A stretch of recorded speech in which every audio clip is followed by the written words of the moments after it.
అబ్బాయిల కంటేనేమో రెండో పెళ్ళైనా, మూడో పెళ్ళైనా ఈజీ అవుతుంది. కానీ అమ్మాయిలు మళ్ళీ పెళ్లి చేసుకోవాలంటే డివోర్స్ అనేది ఖచ్చితంగా సర్టిఫికేట్ చేతిలో ఉండాలి. అంతేకాకుండా చాలా ఎక్కువ జడ్జ్ చేస్తారు. జడ్జ్ కూడా ఎక్కువ చేస్తారు. తర్వాత పిల్లలు ఉంటేనైతే రెండో పెళ్లి అనేది చాలా అసాధ్యమైనటువంటి విషయము. అదొకటి. ముస్లిం లేడీస్లో ఇది ఎక్కువ ప్రాబ్లం వస్తూ ఉంది మా దగ్గర.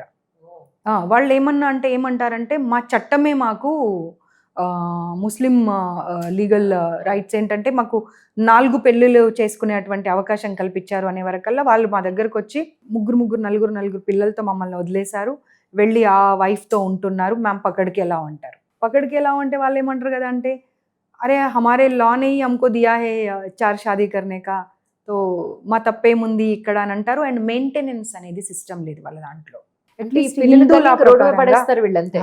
హిందూ లా ప్రకారంగా అట్లీస్ట్ ఆ మెయింటెనెన్స్ కోసం మనం కోర్టుకి వెళ్తే కోర్టు అయినా కానీ వాళ్ళకి మెయింటెనెన్స్ ఇచ్చేటువంటి పరిస్థితులు ఉన్నాయి. ముస్లిం లా ప్రకారంగా మటుకు ఇది ఒకటి చాలా ప్రాబ్లం అవుతుంది.